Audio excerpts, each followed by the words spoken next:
Namaskar, welcome to India First. Tonight we'll be discussing the advantages that India has as a potential hub for alternative dispute resolution, especially arbitration. Yesterday, Prime Minister Narendra Modi underlined the minister to the vibe to facilitate a vibrant ecosystem for alternative dispute resolution during his valedictory address to the first ever global conference on arbitration. Let's listen. We need to simultaneously facilitate a vibrant ecosystem for alternate dispute resolution, including arbitration, mediation, and conciliation. Creation of a vibrant ecosystem for institutional arbitration is one of the foremost priorities of our government. And enabling alternate dispute resolution ecosystem is a national priority for India.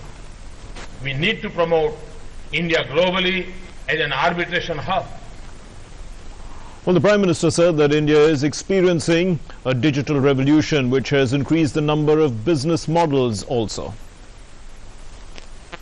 India is experiencing a digital revolution. This is bridging the digital and economic divide in Indian society in general and rural society in particular. A boost to the rural economy through this revolution will make the Indian economy even more robust. Innovation-based startups have instilled a spirit of enterprise among Indians. Yesterday's job seekers are becoming today's job creators. And the Law Minister of India, Prasar, said that not that voice in the international system, voice but international enforcement and government and working and the government is working towards making a place for India in this system. India is an emerging economy, a good part of the world. But how many arbitrators of Indian origin or Asian origin we see or international arbitration ecosystem? We all have respect for Queen Counsel barristers, but why is it that they are treated as the only embodiment of arbiter knowledge, hopping from one arbitration to other? These are issues which will have to be reflected upon. And yes, the international arbitration ecosystem need to recognize that today the world is changing, Asia is emerging, India is emerging, many other countries across the board are emerging, and they need to find a voice in the entire international arbitration ecosystem. And the Chief Justice of India, T.S. Thakur, pitched for revisiting the legal framework to encourage arbitration and reforms in the existing government-run institution as it has not performed very well. And he also lamented that India lacks proper institutions to hold arbitration proceedings. I believe in China there are more than 300 institutions that offer arbitral services. In India, we have just about one. That too, from the Court of India, it is struggling to find its feet. The ICADR was established some 20 years back at a huge investment made by the Government of India. That institution handled over a period of 20 years just about 20 cases, which is a very, very dismal performance, if I may say, with great respect to those who were handling the affairs of that institute. But then, apart from ICADR, there are a handful of them, a few other institutions, maybe in private sector. One of them has recently come up in Bombay, and one or two other institutions. The result is that arbitrations today are being conducted by the arbitrators and by the litigant public in five-star hotels, sometimes in some clubs. Well, to discuss making India a global arbitration hub, we have with us in the studio Mr. Ved Jain, is the Vice President of ASSOCHAM and an arbitration advocate as well, and Mr. Sangram Patnaik is an advocate of the Supreme Court and an arbitrator at the Indian Council for Arbitration. Thank you very much, gentlemen, for being with us. Mr. Jain, let's start with you. How closely related is economic growth with, an alternative dispute resolution system that functions? See, the two things are very, very important to be understood before we answer this question.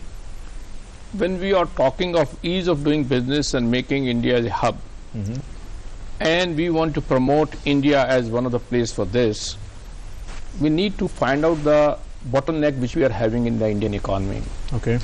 I believe each one of us will agree that the judicial system as on date, particularly on commercial side, takes too much time getting a dispute resolved.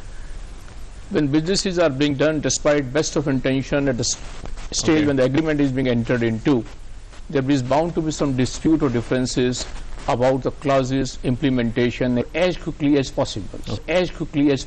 Okay. And there, Okay. and there are two ways how that dispute can be resolved. One is the normal litigation which happens to the civil court. You file a petition before a district court or before a lower judge. Right. Go to the high court and the Supreme Court. It takes years and years and years. Sure. The alternative mechanism world over is to go for an arbitration. Yes. And when we go for arbitration, the arbitration should be speeded up and should be delivered, and the judgment should come very fast. Okay. But unfortunately in India also, though we have an arbitration law, but that arbitration also got stuck up because of the various issues which came up. Okay. Because the stay, interim orders, or processes and court intervention also that very issue. Okay. So there has been a concern that we need to have an institutional arbitration. I see. And when we say institutional arbitration, meaning thereby there is an institution, and in each of the agreement which are being entered into, it is provided that in case there is a dispute between these two parties, Okay. the matter will travel to the particular institution. Okay. The institution which the Honorable Chief Justice was referring to, additional or what we call alternative dispute resolution, which Okay. a new campus has come up recently. So that's an objective to achieve that objective. Okay, Now, fair but enough. in that regard also it is very important Yes. to find out a difference that when a person goes for arbitration vis-a-vis the normal litigation, Okay. he reposes full confidence in those arbitrators. So that Okay. is very, very important. So if you have mentioned the need for arbitration, and perhaps that also answers the question about how, for economic growth to take place, we need to have quick dispute resolutions. But the point is that, Mr. Patnaik, is that, okay, the parties have decided that they need their dispute resolved quickly, so they go in for arbitration. But should the courts intervene in the final judgment? See, according to me, as a lawyer practicing in the court, interventions of late are absolutely not called for, number one.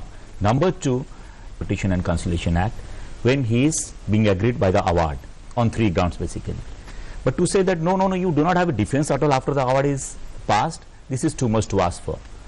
But certainly, this is a step in the right direction, undoubtedly. Okay. First is the amendment in the Arbitration Act in December 2015, particularly Section 29, Right. where it says that yes, it has to be over within a certain period, and after that the consent of the parties, and the third, the last 6 months is to be taken by, or given by the court.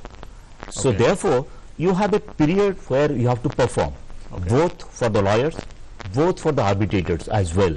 Right. So earlier it used to go on for years, even arbitration also. And as a lawyer practicing or as an arbitrator myself in the ICA, Yes. at times I feel where we are lacking, because particularly when your parties, the clients, they prefer SIAC, Singapore International Arbitration, right. or the Paris, for example. Why do they go to that place? Why do they go there? If it is available here, Sure. and with a similar standard, right? So therefore, I would suggest this is one of the best steps that has been taken. One. Okay, Number fair two, enough. the limitation period is after that amendment. Yes, we are confining ourselves to that 2 years period, 1 year, 6 months and 6 months maximum. Okay. Fair And the enough. challenging part of Section 34, which you rightly said, that of course, one litigant cannot be remediless, right? But that doesn't mean that yes, every hour need to be challenged, right up to the Supreme Court. Here we have a system where you challenge it in 34 in the respective High Court, then the appellate, then the Supreme Court. Okay. So in any case, the moment you challenge, it goes right up to the Supreme Court. Right. So that has to be curtailed down, according It to me. has to be curtailed. So, Mr. Jain, you talked about institutionalizing. Now, the point is that, some could argue that it's better without an institution, because, the two parties, they decide who they want as the arbitrator, the neutral arbitrator to judge these things. There are places you can go to, sit down and discuss this issue and sort it out. It's supposed to be out of court, out of an institution in a sense. You know, I mean, the whole concept of alternative is, should it be institutionalized? That's making it like a court. I see why institutionally is important, you see, when at the stage the agreement is being entered into, an arbitration clause is being introduced, nobody is having doubt or a bias against each other. They are both want that in case the dispute arises, it should be settled very quickly. And then they provide that in case the dispute arises, let us go to that institution. Why other countries popular? Why other countries these are popular? These are popular because those institutions has created a faith amongst the various industry and the business. Yes, in case you have a dispute and you come to us, will be fair, unbiased, and we will be giving a quick disposal on that issue. That's what the issue is. And that is very important that India, when we say that yes, India needs to come up with this type of institution should create a faith, among the industries, among the people. Yes, you please put a clause in your agreement that in case the dispute arises, we will go to this institution. Let's take this question to Mr. Patnaik because let me just frame it a little bit, because you see there, the Prime Minister said there's no dearth of talent. And there are lots of judges, there are a lot of, engineers, scientists, anybody, a lot of people can become arbitrators, but should they all be coming into a formal institutionalized process, or can they function independently? See, I'll tell you, there are two ways to look at it. One, the moment it is institutionalized, what happens is that, like as a lawyer, you go to the court at 10:30. Right. Similarly to the arbitration, you reach at the time, and then you attend as a special arbitration lawyer, or as an arbitrator. You have no other things to do. As on date, what is happening? The reality of life we must face. That with great respect to the judges, retired judges, and the arbitrators, lawyers, everyone, to my own community also. Right. Like we think in terms of that. No. It is secondary. 3 o'clock, 4 o'clock after court hours, we are going to start this arbitration. Right. Suppose it is 10 o'clock, sir. Like you go to the court. Be that as whatever manner you go to attend to the court. So similarly, 10 o'clock you are there in the arbitration. Like why this Singapore is evolved as a good arbitration center is this, that there is a time period. 2 days is fixed for the hearing. You cannot have any excuses, no adjournments. Readings are complete, argue and finish it out. That's how we should look at it. The moment you are at an institution, you think that yes, within 6 months period it has to be over. Otherwise, even the arbitration, this amendment, it says that the arbitrator fees also be to reduce down. So nobody would like to take that chance. Fair enough. We have to take a short commercial break at this point in time, but there's a lot more to discuss. Do stay with us. You're watching India First. We are discussing prioritizing arbitration and trying to make India an arbitration hub. Stay with us. बचपन में पेड़ चढ़ना अच्छा लगता था. बड़ी हुई तो सब चाहते थे कॉर्पोरेट लैडर चढ़ जाऊं. कुर्सी पर बैठे इनविजिबल सीढ़ियां चढ़ना नॉट माय स्टाइल. मुझे पसंद है टेक्नोलॉजी और पहाड़ चढ़ना. And this is the only job जो मुझे दोनों करने देता है. It's lonely at the top but the view it's incredible. हम है भारत के सबसे एक्साइटिंग वर्कप्लेस और हम दे रहे हैं आपको एक ऑफर. भारतीय सेना, आम नहीं ये जिंदगी. नहीं यार, अब ये रैगिंग बिल्कुल बर्दाश्त नहीं हो रही है. कंप्लेन तो करनी पड़ेगी. तू पागल हो गई है क्या? सीनियर से पंगा लेगी तो तेरा और बुरा हाल करेंगे. नो यार, हेल्पलाइन नंबर है. I am sure they will help. Helpline number से कभी किसी को हेल्प नहीं मिलती. At least we should try.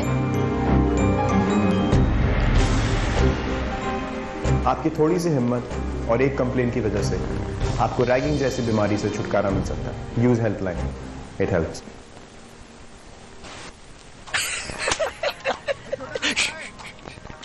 अब ना होगा केवाईसी का झंझट और ना मार्जिन पेमेंट का.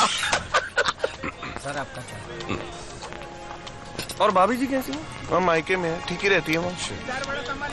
और टैक्स भी नहीं देना पड़ेगा. और ना हमारा नाम कहीं पे आएगा. इसे कहते हैं डब्बा ट्रेडिंग.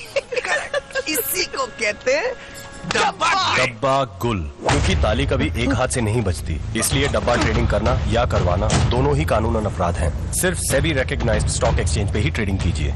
सेबी, हर इन्वेस्टर की ताकत. बच्चन जी. बोलिए बच्चा जी. आपने वो फिल्म जादूगर की थी ना? ना की थी। तो मुझे जादू दिखाइए। अच्छा। ये देखो मैं यहाँ पत्थर मारूंगा, यहाँ से कबूतर चिड़िया सब निकलेंगे। वो क्या देखो, कबूतर चिड़िया सब उड़ गए। बच्चन जी। हाँ जी। बस इतना ही? हाँ और क्या? अब मेरा जादू देखिए, ये वाला पत्थर वहाँ मारूंगा और इंसान निकलेंगे। इंसान? हाँ इंसान। देखो। अरे कौन है भाई? देखो। अरे यार क्यों तुम लोग गांव की इज्जत पे धब्बा लगा रहे हो? बाहर से लोग आएंगे तो क्या सोचेंगे? स्वच्छ भारत अभियान के अंतर्गत भारत सरकार जो है वो शौचालय बनाने में मदद कर रही है, तो आप भी अपने घर में शौचालय बनाइए, परिवार को उसका इस्तेमाल करवाइए। अच्छा मेरी नहीं सुनते हैं तो कम से कम ये समझदार आदमी की तो सुन लीजिए।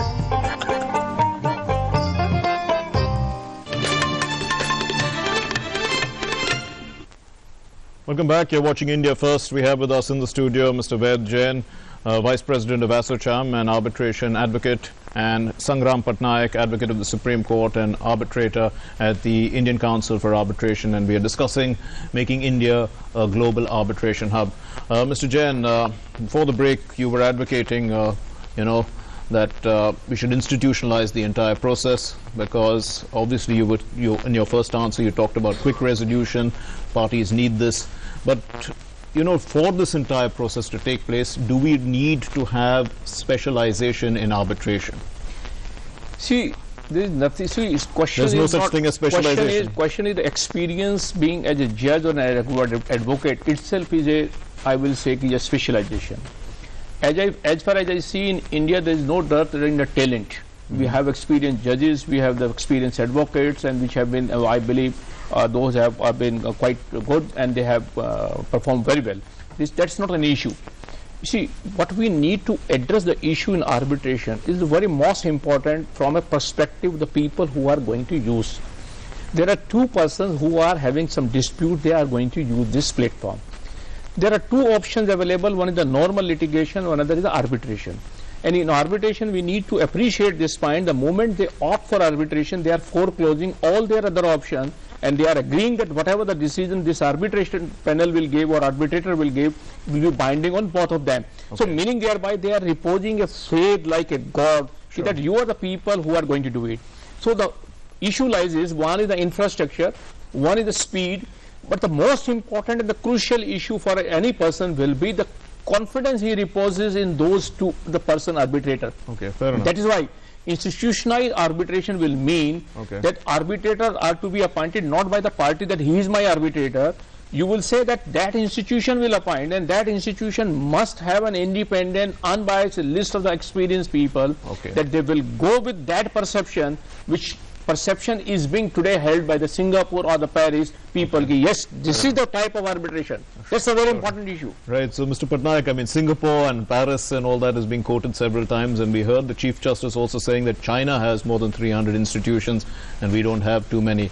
But the point is, who makes a better arbitrator? Should it be somebody who is from the judicial background, or can it be, as the Prime Minister said, that, good engineers, good scientists, all these people can make good arbitrators? After all, in the contract, for instance, I mean, it's not only the legal aspects that have to be, that can be in dispute.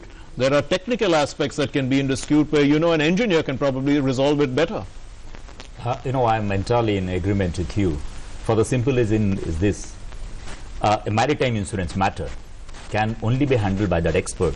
See, when it is a panel, of course, you cannot ignore the judiciary, right? The approach or the bent of mind of a judge, retired judge, or of a lawyer would be of, the principle of natural justice. Nobody should be condemned without being heard. All those things are known to this gentleman who is, spent almost about 20-30 years in the profession. But you cannot certainly say that, the breeze has to be built, or a maritime matter, or an insurance matter, for example, that need to be an expert. That is, like, I can only say this, expert, when he adjudicates the issue, he knows in and out of it. And you cannot say, no, everything would refer to the judiciary or the retired judges or the lawyers who can adjudicate everything.